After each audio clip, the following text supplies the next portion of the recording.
Hi everyone, मैं doctor Swati Sharma English सूत्रा में आप सभी का स्वागत करती हूँ। कैसे हैं आप सभी? उम्मीद करती हूँ सभी अच्छे होंगे और इन लेक्चर्स को जो है वो अपने नोट्स जो हैं वो बना रहे होंगे। मैंने आपसे पहले भी कहा है कि पूरी हिस्ट्री जो है अब ये कंप्लीशन पर है हिस्ट्री, और इसके साथ ही मैं आप लोगों को कुछ और चीज़ें जो हैं वो बता देती हूँ। बस ये हिस्ट्री का जो पार्ट है वो कंप्लीट हो जाए और उसके बाद मैं आप लोगों के लिए हिस्ट्री का पार्ट कंप्लीट होते ही हिस्ट्री के लेक्चर्स के बाद आप लोगों को राइटर्स करवाऊंगी, जो इंपॉर्टेंट राइटर्स मुझे लग रहे हैं कि किसी भी चीज़ के राइटर्स इंपॉर्टेंट हो सकते हैं, तो मैं राइटर्स जो है वो उसमें आप लोगों को करवाऊंगी। और इसके अलावा मेरे पास जो है वो ग्रामर का था, तो मैं सुबह तो नहीं कर पा रही हूँ, तो मैं इसी तरीके से करूँगी कि एक दिन ग्रामर और एक दिन आपका राइटर जो है वो ले लूँ, एक दिन ग्रामर ले लूँ। बस ये हिस्ट्री कंप्लीट होते ही इसके थोड़ा सा लेक्चर्स और रह रहे हैं तो हिस्ट्री कंप्लीट हो जाएगी। फिर मैं इंपॉर्टेंट राइटर्स और ग्रामर जो है वो आप लोगों को करवाऊँगी और इसके साथ ही क्वेश्चंस भी करवाना जो है वो शुरू करूँगी। जो एज के राइटर्स लूँगी उसी से संबंधित क्वेश्चंस भी करवाऊँगी। और वैसे आप लोग देख ही रहे होंगे कम्युनिटी पे क्वेश्चंस जो हैं वो डलते हैं, आप लोग जवाब देते हैं, सही जवाब हम लोग अगले दिन जो हैं वो डाल देते हैं और सही जवाब इसके कम्युनिटी पे डल जाते हैं। अगर एक आध दिन लेट हो जाता है तो उसके लिए जो है सॉरी फॉर दैट, अगर एक आध दिन उसके लिए लेट हो जाता है। दूसरी चीज़, आप लोगों का बहुत जो है प्यार और वो मिल रहा है मुझे, thank you very much for that. अभी किसी ने जो है हमारा ऐप डाउनलोड करा और उसमें उन्होंने बहुत ही अच्छे, आस्था श्रीवास्तव है, उन्होंने बहुत अच्छा लिखा। Thank you Aastha. I am grateful to you for arranging the class of English literature as well as grammar. Your effort is very inspiring. It seems you don't work for money, you work for enjoyment. The most important thing is that you never say like and subscribe the channel, which other YouTubers say, and break the rhythm. Your study is like a chain. Thank you from the deep of my heart. Thank you very much आस्था। इसी तरीके की चीज़ें हमें motivate करती हैं कि हम आप लोगों को जो है बेहतर और बेहतर दें। तो इसीलिए इस सीरीज़ को आप देख रहे होंगे। ये मैंने आज विक्टोरियन एज जो है वो लिख रखा है। विक्टोरियन के बाद मॉडर्न पढ़ाऊंगी और मॉडर्न के बाद जो है आप लोगों के राइटर्स जो है वो इम्पॉर्टेंट स्टार्ट करूंगी। ठीक है, तो मैंने आप लोगों को बता दिया। दूसरी चीज़, जो नोट्स हैं वो आप लोगों को टेलीग्राम लिंक डिस्क्रिप्शन बॉक्स में देखिएगा। टेलीग्राम लिंक से आप जैसे ही ज्वाइन होते हैं तो ऊपर नीचे स्क्रॉल करके देख लीजिएगा। जो पूरे हिस्ट्री के नोट्स हैं वो डाले जा चुके हैं। राइटर्स के भी, राइटर्स के नोट्स कैसे डाले जाएंगे वो देखना पड़ेगा, क्योंकि मुझको भी जो है वो अरेंज करने होंगे। पॉइंट नंबर 1 ही होगा। दूसरी बात मेरे से ये मैं कह रही हूँ, मेरे से पापा कह रहे हैं मैम एग्ज़ाम तक कंटिन्यू करिएगा, एग्ज़ाम तक कंटिन्यू करेगा। बहुत से लोग ये कह रहे हैं हम इतने दिन की क्लास चलाएंगे, उतने दिन की, और कुछ दिन बाद आप लोगों से पैसों के लिए बोल देते हैं। तो मेरे को लगता है कि बहुत से लोग इन जैसों की वजह से जो पहले फ्री कह के बाद में पैसा लेना शुरू कर देते हैं, जो जेन्युइन व्यक्ति होता है उस पर भी विश्वास नहीं करते। तो हैव फेथ ऑन मी। मैंने इतने समय हो गया, आज 17th क्लास है, आज तक ना मैंने आपसे पैसों के लिए कहा है और ना ही मैं आगे कहूँगी जब तक आपका एग्ज़ाम है। लगातार मैं वीडियोस बना रही हूँ, जो मैंने आपसे कहा है वो मैं चीज़ कर रही हूँ। और दूसरी चीज़ ये है कि हर एक का अपना अपना जो है वो होता है, ना मैं किसी को क्रिटिसाइज़ कर रही ना कुछ कर रही, सबका अपनी चीज़ होती है। तो आप उस चीज़ को, जो हर एक कोई एक जैसा नहीं होता, ये चीज़ मत समझिएगा कि मैं भी उन्हीं में से एक हूँ। और मेरा काम है पढ़ाना, तो मैं आप लोगों को पढ़ा रही हूँ।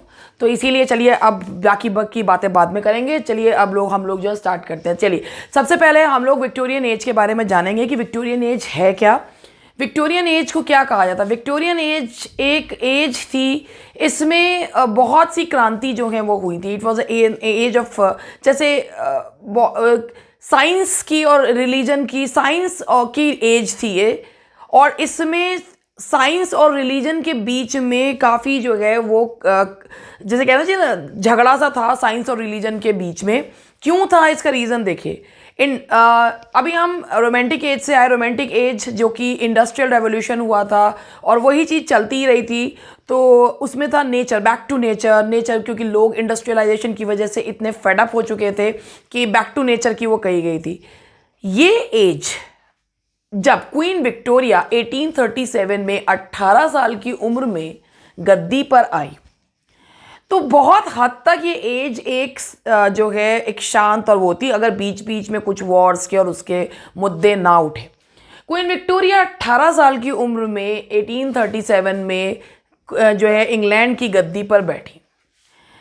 1839 में पहला कमर्शियल टेलीग्राफ पेटेंट हुआ यूके में।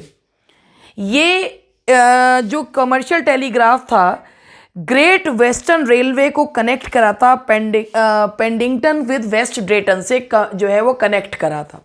आप जानते हैं कि जो रेलवे का और इस किसी भी चीज़ में जब कोई इन्वेंशंस होते हैं तो बहुत कुछ वो उस देश को टेक्निकली और साइंटिफिकली बहुत आगे जो है वो बढ़ाते हैं। तो ये एज साइंटिफिकली बहुत रिच थी, इन्वेंशन वाइज बहुत रिच थी। लोग जो हैं वो इस एज में बहुत ज़्यादा जो है वो साइंटिफिक लॉजिकली जो है वो सोचने लगे थे। इस एज में chartist act, corn repeal act और ये सब एक्ट्स जो हैं वो पास हुए थे। हेल्थ एक्ट भी पास हुआ था। इसका मतलब लोग अपने अधिकारों के प्रति इस एज में जागरूक होने शुरू हो गए थे। ये एज साइंटिफिक इन्वेंशंस की एज थी। 1850 में इस एज में टेनिसन बना था पोएट लॉरिएट। उससे पहले था विलियम वर्ड्सवर्थ और उसकी मृत्यु 1850 में ही उसको उसके जो जगह जो है वो बनाया गया। 1850 में टेनिसन को बनाया गया पोएट लॉरिएट। 1851 में ब्रिटेन ने अपनी पावर दिखाने के लिए ग्रेट एग्जीबिशन लगाई। उससे पहले तक ब्रिटेन बहुत हद तक सामान जो है वो इंपोर्ट करता था। इस समय ब्रिटेन ने एक बहुत बड़ी प्रदर्शनी, एक एग्जीबिशन लगाई ये दिखाने के लिए हाउ पावरफुल इट इज़। वो अपने आप को पावरफुल दिखाने के लिए, अपनी इन्वेंशंस दिखाने के लिए, अपने आप को जो है एक बलशाली दिखाने के लिए ब्रिटेन ने एक ग्रेट एग्जीबिशन लगाई 1851 में। That was a glorious period of Britain।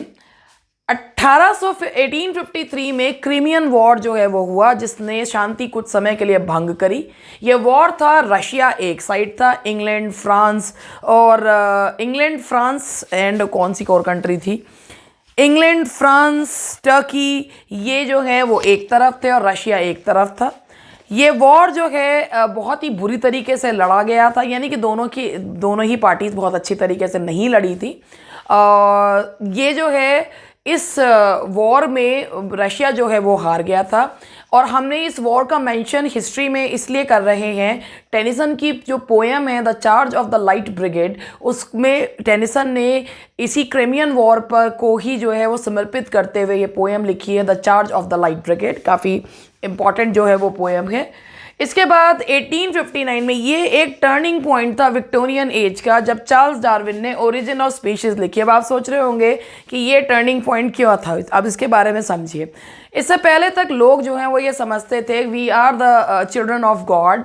भगवान ने हमें जो आपको एक स्टोरी ये जेनेसिस और इसकी पता भी होगी और आप लोगों ने मिल्टन ने बाइबल जो पैराडाइज लॉस्ट में भी लिखा है कि भगवान ने एडम को बनाया जो कि पहली क्रिएशन था, मानव जो बनाया और उसको ईडन गार्डन में रखा। उसकी रिब्स से जो है वो ईव को बनाया और उन्होंने वो फॉरबिडन फ्रूट खाया समहाउ, तो उनको जो है वो धरती पर जाना पड़ा। सिन और डेथ उनके पीछे लग गए।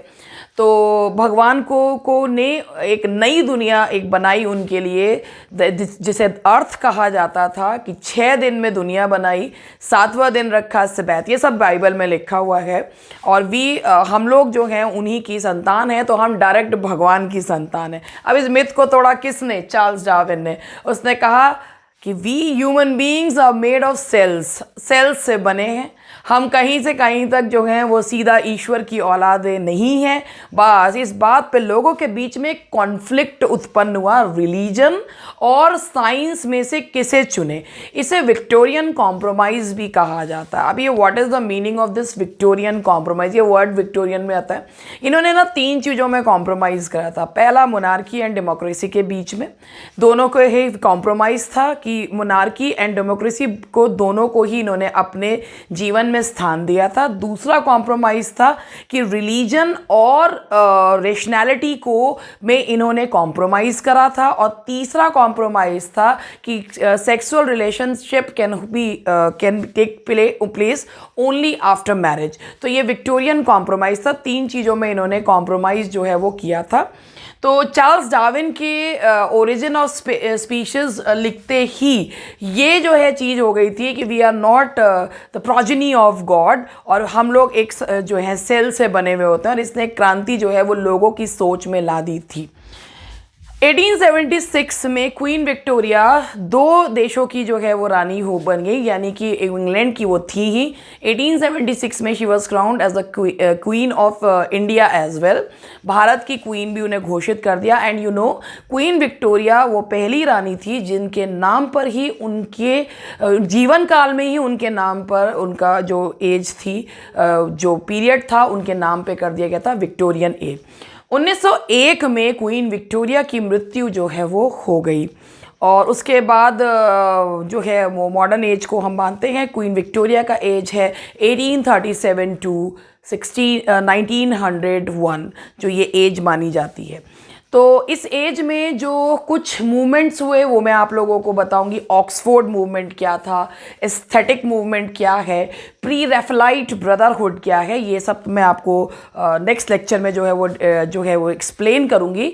फिलहाल जो मुझे आपको बताना, इस एज का जो इम्पॉर्टेंट राइटर है वो मैं आज ही स्टार्ट कर रही हूँ, जो कि है टेनिसन। ये एज कहलाती है विक्टोरियन एज और द एज ऑफ टेनिसन। अब हम लोग टेनिसन के बारे में जो है वो जानेंगे, और ये इम्पॉर्टेंट राइटर है, तो मैंने इसका आज ही जो है इसको डिस्कस जो है वो कर लेते हैं। तो पहले लिख देती हूँ, फिर उसके बाद आप लोगों से बात करूँगी। टेनिसन पूरा ही नाम लिखती हूँ, Alfred Lord Tennyson.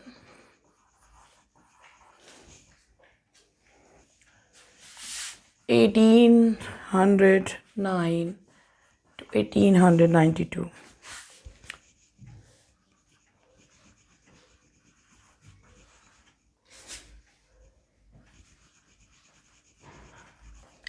Tennyson developed friendship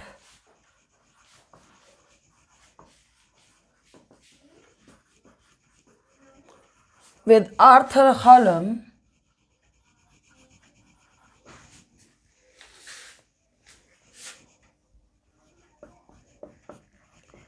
Tennyson's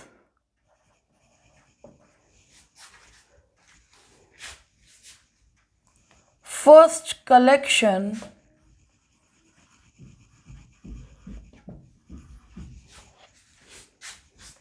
of poetry is poems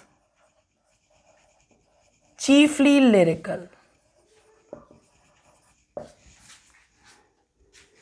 जो कि आई थी 1830 में।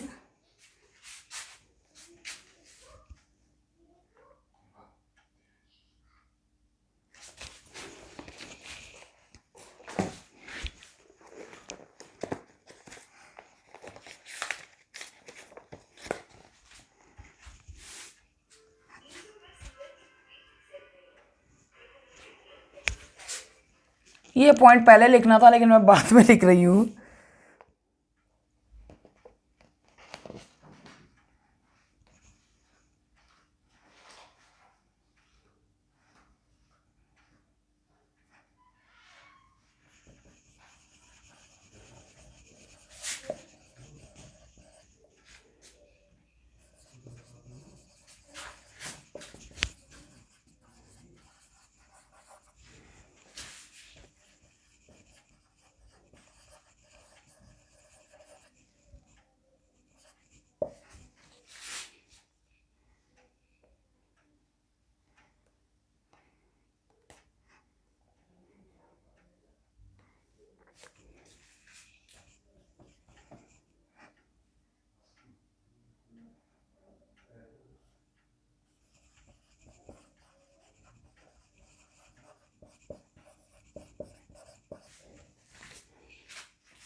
चलो पहले यहाँ तक समझा देती हूँ कि आप लोग इसे लिख भी लीजिए और मैं इसको समझाती भी जाती हूँ। तो एल्फ्रेड लॉर्ड टेनिसन के बारे में बताती हूँ।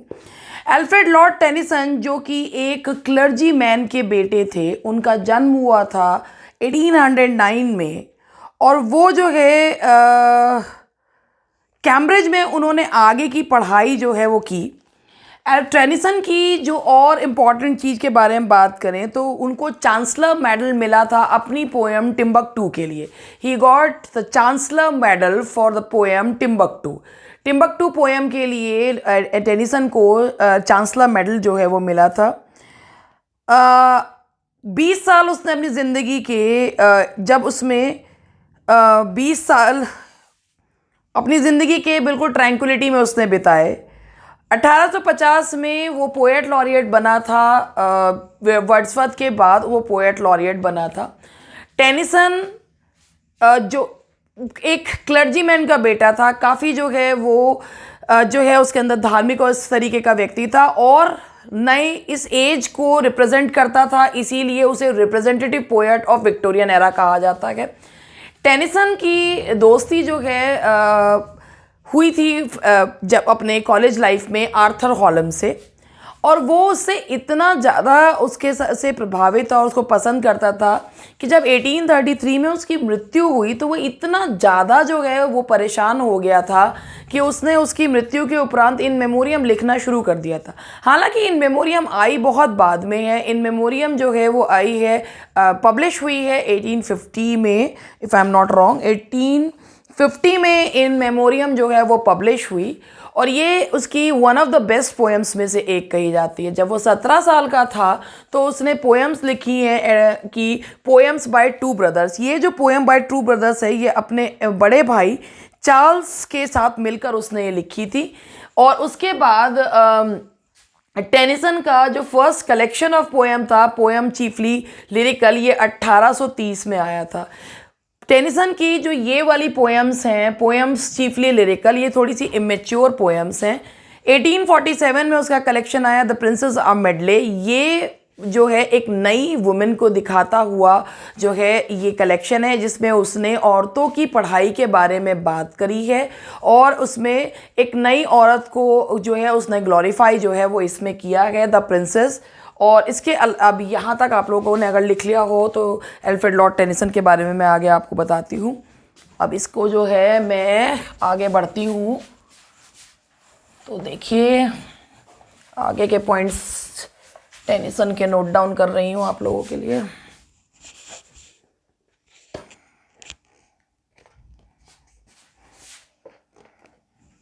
इसके बाद इन मेमोरियम की थोड़ी सी बात कर लेते हैं। ये तो मैंने आपको बता ही दिया कि ये किसके लिए लिखी गई थी।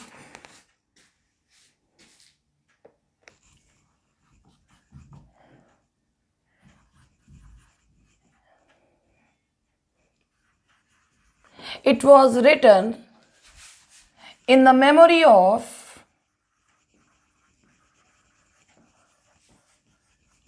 आर्थर हॉलम, जिसकी मृत्यु हुई थी 1833 में। It's an elegy. I hope कि आपको एलिजी पता है, नहीं पता तो मैं बता देती हूँ।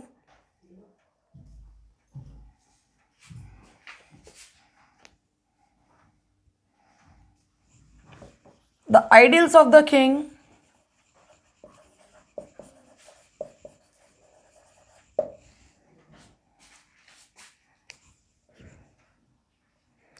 it deals with the theme of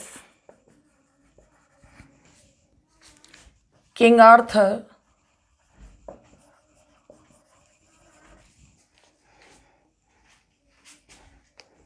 and the Round Table,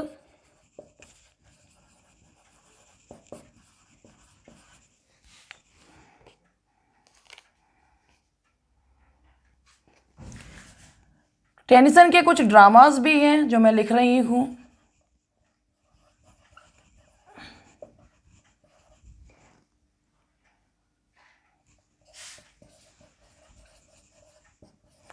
Tennyson का एक भी ड्रामा जो है वो इस लायक नहीं था कि जो है वो बहुत जो है वर्थ मेंशनिंग हो।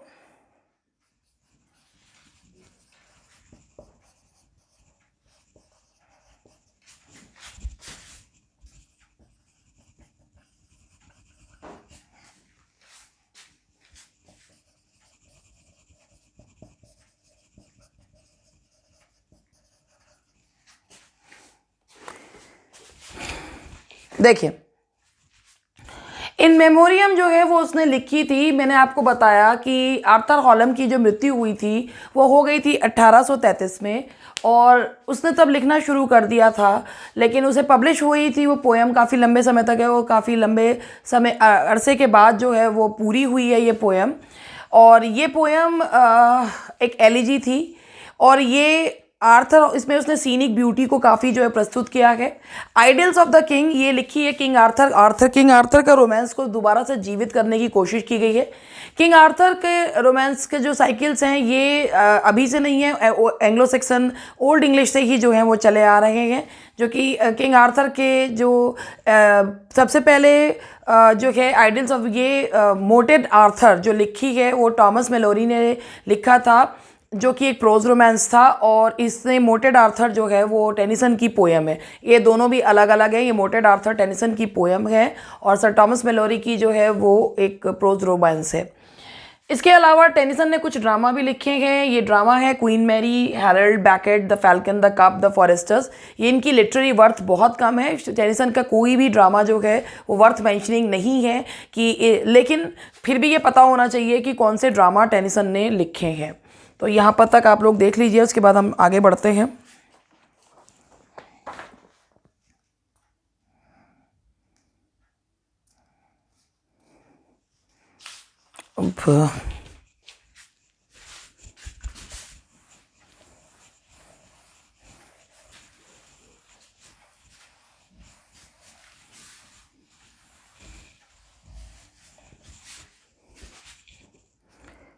तो आज जो मैं आप लोगों को जो मैंने विक्टोरियन एज का एक ओवरव्यू और इसका जो इम्पोर्टेंट राइटर है टेनिसन के बारे में शॉर्ट में बताया। विक्टोरियन एज के काफ़ी सारे राइटर्स हैं जो कि इम्पॉर्टेंट हैं, जैसे मैथ्यू आर्नल्ड है और हार्डी है। ये हार्डी हालांकि लास्ट उसमें माना जाता है उसके, और जो भी और जो इसके राइटर्स हैं वो मैं इसमें शॉर्ट में जो अभी मोस्ट इम्पॉर्टेंट मैंने आपको बताया कि आर्नल्ड, हार्डी, ये मैं आपको सारे इसमें शॉर्ट में जो है उनको बारे में जो है वो बताऊंगी कि किस तरीके से जो है इस एज का क्या इम्पैक्ट था, इनके क्या वर्क्स हैं, कौन से इम्पॉर्टेंट रहेंगे। तो देखिए जिस हिसाब से समय है उसी हिसाब से तैयारी जो है वो करनी है। तो अगर इस समय बहुत डिटेल में पढ़ने बैठेंगे तो बहुत मुश्किल हो जाएगा। जैसे मुझसे लोग पूछा भी है सही कईयों ने कि कौन सी किताब पढ़ें हिस्ट्री ऑफ इंग्लिश लिटरेचर के लिए। तो अगर मैं आपको इस समय कहूँ कि आप W.J. लॉन्ग, डेविड डेचेस, हडसन या कोई पढ़ लें, तो जो पहले से पढ़ते चले आ रहे हैं उनके लिए कोई दिक्कत नहीं है, लेकिन अगर कोई पहली बार पढ़ेगा तो ही और शी विल गेट कन्फ्यूज्ड। तो इस समय आपको केवल ना क्रक्स निकालना है, जिस्ट निकालना है। तो उससे जो है वो 50 मार्क्स आप ये मान के चलिए आपके ग्रामर के हैं। तो 50 क्वेश्चन में अगर बहुत ज़्यादा गहराई में जो है उतर गए तो बड़ा मुश्किल हो जाएगा बाकी की चीज़ों को भी। तो जैसा मैं आप लोगों को बता रही हूँ, अगर आप मेरे पर विश्वास रखते हैं तो आप उस चीज़ को अब बस अपने नोट्स को थोड़ा थोड़ा एलैबोरेट जो है वो कर लीजिए। मैं कोई भगवान नहीं हूँ कि मैं कह दूँ जो मैं पढ़ा रही हूँ उसी में सब कुछ आ जाएगा, लेकिन फिर भी मैं अपनी तरफ से पूरी ये कोशिश कर रही हूँ कि जो जो मेन इंपॉर्टेंट पॉइंट्स हैं, जितना कि कम समय है तो उस हिसाब से आप लोगों के कवर करवा दूँ। जैसा मैंने आपको वीडियो के शुरू में भी कहा था कि मैं इसके बाद ग्रामर और सब कुछ जो है आपका कवर करवाऊँगी। तो थैंक यू वेरी मच। अगर वीडियो पसंद आया हो तो लाइक करना ना भूलें, कर देंगे तो भी ठीक, नहीं करेंगे तो भी ठीक, कोई बात नहीं। मिलते हैं कल के लेक्चर में।